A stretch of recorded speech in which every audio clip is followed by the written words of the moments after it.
காசு வச்சிருந்து இருக்கிறவங்க வாங்கிக்கோங்க, வாங்க போனீங்கன்னா ரத்தம் கட்டி சாயுங்க. வெங்காய விலையை கட்டுப்படுத்த முடியாத வெங்காய ஆட்சி இந்த ஆட்சி. திமுகவுடைய பொதுச் செயலாளர் துறைமுருகன் இப்படி உட்கார்ந்துட்டு அப்ப அவன் ஒரு நாடகம் நடத்தினா இவ ஒரு நாடகம் நடத்தினாங்க. இல்லவே இல்லை. எனக்கு பிறகு என் மகனும் என் மருமகனும் என் குடும்பத்தில் யாரும் இது பொருள் கிடையாது. எல்லா விலையும் கூடி போச்சு. கட்டுமான பொருள் விலை பூரா கூடி போச்சு. இந்த பெட்டி என்ன தெரியுமா? பாருங்க அந்த பெட்டியை காமி. இந்த பெட்டியை யாரும் திறக்க மாட்டாங்க, யாரும் திறக்க மாட்டாங்க. நானே போட்டு போடுவேன். நீங்க மனு போடலாம். போட்ட அந்த மனுவை ஒரே மாதத்தில் தீர்வு காண்போம். நான் தான் திறந்து பார்க்க போறேன். போட்டீங்களா? எல்லாம் போட்டீங்கன்னா போடுறாங்களா வந்து போடுங்க அப்படிங்க. போட்ட பிறகு கூட்ட போடுவாங்க.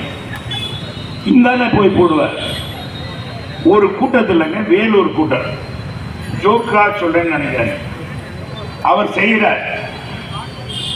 இதை ஒரு சீனியர் அமைச்சர், அந்த கட்சியிலே மூத்தவர், திமுகவுடைய பொதுச் செயலாளர் துறைமுருகன் இப்படி உட்கார்ந்துட்டு அப்ப அவன் ஒரு நாடகம் நடத்தினா இவ ஒரு நாடகம் நடத்துறாங்க. ஏங்க சொல்லாமங்க இப்படி உட்கார்ந்துட்டு அப்ப ஒரு நாடகம் இவன் அதை காட்டி நாடகம் நடத்துறாங்க அப்படின்னு சொல்லாம சொல்லி கேள்விப்பட்ட சிரிக்கல, பேசாம சிரிக்காம அப்படியே அடக்கிட்டு அதான் அந்த சீனியர். இந்த மனுவுக்கு தீர்வு காணவில்லாத கிடைக்கவிட்டால் ஒரே மாதத்தில் நாம் தான் ஆட்சிக்கு வரும். ஒரே மாதத்தில் உங்களுக்கு தீர்வு கிடைக்காவிட்டால் நேரடியா வாங்க. ஏங்க நேரடியா வாங்க. நேரடியா வந்து என் அலுவலகத்துக்கே வரலாம். முதலமைச்சர் கோட்டைக்கு வாங்க, என் அலுவலகத்தில் யார் வேணாலும் வரலாம். எப்படி பாருங்க. எனக்கு தலைவர் ரசிகன். நான் 5வது 4வது படிக்கிறேன். சினிமா தியேட்டருக்கு போயிருக்கேன். நீ சினிமா தியேட்டர் அங்க பாத்தீங்கன்னா ஒருத்தனை படுக்க வச்சிருக்காங்க. அங்க பாத்தீங்கன்னா வித்தை கட்டுறான். எப்படி ஐயா வந்தையா வந்தே சொல்றத தெரிஞ்சுக்குவான். ஐயா என்ன சட்டை போட்டுக்க? சேவ் சட்டை போட்டுக்க. ஐயா என்ன சட்டை போட்டிருக்காரு? மஞ்சள் சட்டை. இவன் யார் தான் இருப்பாங்க எல்லாம் தெரிஞ்சுட்டு அவன் கடைசியில சொல்லுவான், இந்த தாயத்தை வாங்கினீங்கன்னா உங்களுக்கு கடன் பிரச்சனையா தீர்ந்துடும். எல்லா பிரச்சனையும் தீர்க்கிறது இந்த இடம் இருக்கு. இந்த என்ன ஒரு தாயத்தை கொடுப்பாங்க. தலைவர் ஒரு குழி விளக்கு பொறுத்த அதே தான் காட்டுவாங்க. தலைவர் அதை காமிப்பார். அதை எப்படி ஏமாத்துறாங்க. அந்த மாதிரி ஏமாத்திர இல்லைன்னா வாங்காம போனீங்கன்னா காசு வச்சிருந்து இருக்கிறவங்க வாங்கிக்கோங்க, வாங்க போனீங்கன்னா ரத்தம் கட்டி சாயுங்க.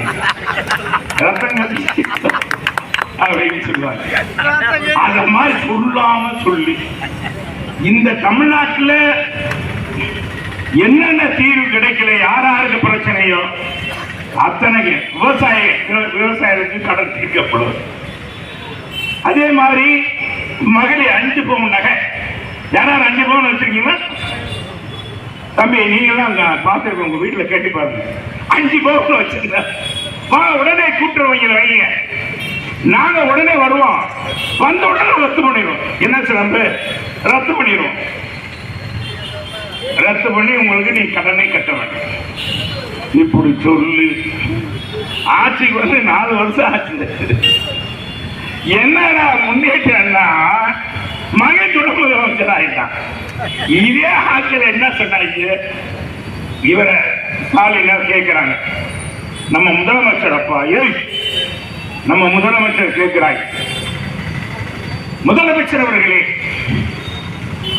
நீங்கள் உங்க அப்பாவுக்கு பிறகு ஆட்சி கட்சியில் வந்திருக்கீங்க, உங்களுக்கு பிறகு உங்க குடும்பத்தில் இருந்து யாராவது சொல்லுவாங்க? ஒரு கேள்வி தான் கேட்டாங்க. இந்த இங்க நம்ம இங்க இருக்காங்க, ஏதாச்சும் சொன்னா எடுத்து அதை மட்டும் போட்டு விட்டுறாங்க, நம்மளை மாட்டி விட்டுருவாங்க. சிரிச்ச மாடிக்கிட்டாப்பா இருக்காங்க இந்த வீடியோ கேமராமேன்லாம் சிரிச்ச மணிக்கு தான் பேசுறாங்க. பார்த்தா சரி அப்ப இவங்கெல்லாம் தப்பு பண்ணுவாங்களா, இவங்களாம் நம்ம எதுனாலும் பேசலாம், நமக்காக சாதமா ஒரு இது பண்ண மாட்டாங்க. எதை விட்டனா அதை மட்டும் பிடிச்சிக்கிட்டு பார்த்தா அதுல பார்த்தா டிவியில அதான் ஓடிக்கிட்டு இருக்கும், பார்த்தா டிபேட் அதான் ஓடிக்கிட்டே இருக்கும். அது மாதிரி இவங்க என்ன, இந்த ஆட்சியில எதுவுமே சரியில்லை. உங்க கட்சியில உங்க குடும்பத்துல யாராச்சும் பொறுப்பு போறோம்? நெவர், இல்லவே இல்லை. எனக்கு பிறகு என் மகனோ என் மருமகனோ என் குடும்பத்தில் யாரும் இருப்போம் கிடையாது. இதே வாய் தான். அதே உதயநிதி இப்ப துணை முதலமைச்சர் இருக்கார் தம்பி உதயநிதி. தம்பின்னு சொன்னாலும் யாரு கூட தம்பின்னு சொன்னார் உதயநிதி செல்லூர்ல. தம்பிகளா சொல்லணும். தம்பி உதயநிதி இருக்கார்ல, உதயநிதி துணை முதலமைச்சர், அவர்கிட்ட கேட்கிறாங்க, நீங்க இனி ஆட்சிக்கு வந்தா இல்ல இந்த கட்சி ஆட்சிக்கு வந்தா நீங்க தேர்தலில் போட்டிடுவீங்களா, கட்சியில வருவீங்களா? என்னங்க நீங்க எந்த கட்சியில தியாகம் பண்ணவங்க இருக்காங்க, எப்படி பேசுறாங்க பாருங்க. எப்ப அவங்க குடும்பத்துக்கு வந்த காலப்பா, அவங்க குடும்பத்துக்கு வந்ததே அது. இதைத்தான் துறைமுறையில் சிரிக்காம பேசிட்டு இத்தனை அவர் உள்ள அடங்கிட்டார்.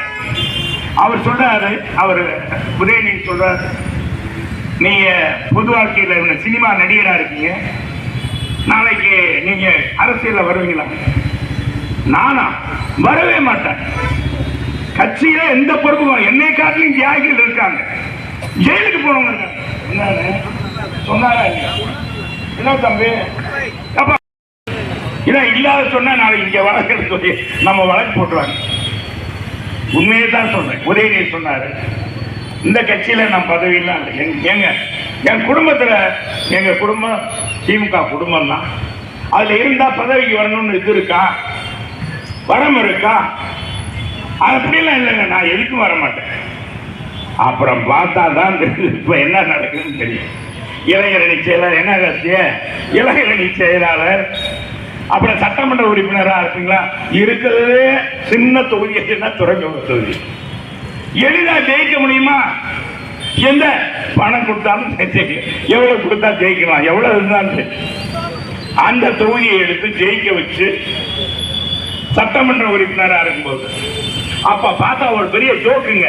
சட்டமன்றத்தில் நான் கடைசி பெஞ்சு, தம்பி முதல் பெஞ்சு, நாங்க கடைசி பெஞ்சு மாணவர்கள் என்ன செய்வாங்க தம்பி?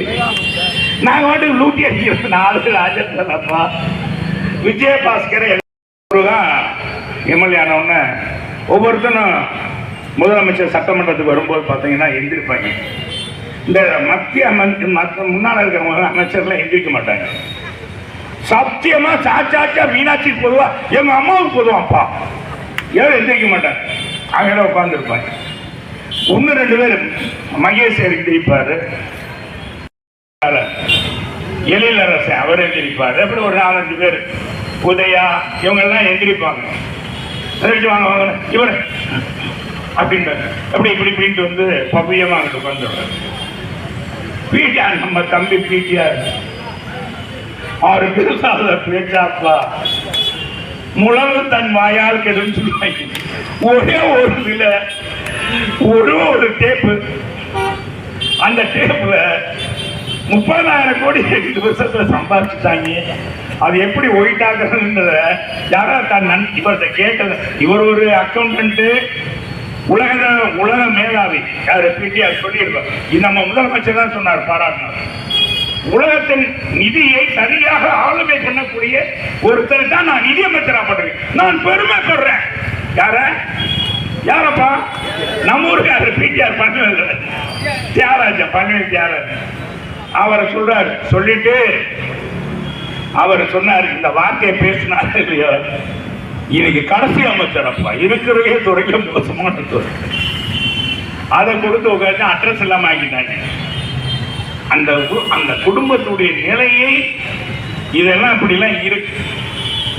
ஏத்த மாட்டான் 3 தடவை மின்கட்டணத்தை ஏற்றிட்டாங்க, பால் விலையை ஏற்றிட்டாங்க. ஏதோ ஏத்தாம இருக்காங்களாங்க. ஏப்பா பால் விலை குறைஞ்சிருக்கா, முருகா குறைஞ்சிருக்கா. ஆட்சி வந்தோன்னு பால் விதவிதமா விற்கிறாங்க, விதவிதமா கலர் இந்த மாதிரி விற்கிறாங்க. ஆட்சி வந்ததுல இருந்து பாத்தீங்கன்னா விலைவாசி எல்லாம் விண்ணப்பட்டு முதலாளி பூரா இவங்க பக்கம் இருக்காங்க. நிதினா கொண்டு போய் கொடுத்துட்டு வந்துடுறாங்க. அதுக்குதான் அம்மா நிதியே வாங்க மாட்டாங்க. பார்த்துருக்கீங்களா? ஏன்னா அவன்கிட்ட நிதி வாங்கினா அவனுக்கு ஏதாவது சலுகை செய்யணும். இத்தனையும் செய்யாம இதை செய்யணும் அவன் எதிர்பார்ப்பான். ஆனால் செய்யத்தான் ஆகணும். அதுக்கு தான் வாங்க மாட்டாங்க. அது குறிப்பிட்ட யாரு நிதி கொடுக்குறாருன்னு பார்த்து தான் வாங்குவாங்க. முதலமைச்சராக இருக்கும்போது கட்சிக்காரன் யாருக்கு நிதி வாங்குவாங்க, ஆனா அங்க வாங்க மாட்டாங்க. இவங்க வாங்கி யாரும் தடுக்க முடியல. பருப்பு விலை ஏறி போச்சுங்க. வெங்காய விலையை கட்டுப்படுத்த முடியாத வெங்காய ஆட்சி இந்த ஆட்சி. வெங்காயத்தை விலையை கட்டுப்படுத்த முடியல. பாத்தீங்கன்னா அரிசி விலை இன்னைக்கு எடப்பாடியார் காலத்துல 40 ரூபா வந்தது 70 ரூபா. என்ன விலை? எல்லா விலையும் கூடி போச்சு. கட்டுமான பொருள் விலை பூரா கூடி போச்சு. மக்களுக்கு வேலை வாய்ப்பு இல்லை. சிறு குறு தொழிலுக்கெல்லாம் பாத்தீங்கன்னா 3 முறை இந்த பீக் ஹவர்ஸ் அது இதுன்னு போட்டு இந்த கட்டண உயர்வுலாம் கொடுத்ததுனால இன்னைக்கு பாத்தீங்கன்னா நிறைய நம்ம இந்தியாவிலே சிறு குறு தொழில நம்பர் 1 மாநிலம் நம்ம மாநிலம். அதுக்கடுத்து மகாராஷ்டிரா. இன்னைக்கு 19-20% தொழிற்சாலைகள் மூடப்பட்டு இப்ப 3 நாள் நிறைய தொழிற்சாலையை மூடிட்டாங்க. இதுபோன்ற செய்திகளை மேலும் தெரிந்து கொள்ள எங்களது யூடியூப், Facebook மற்றும் Twitter ஆப்களை சப்ஸ்கிரைப் செய்யவும்.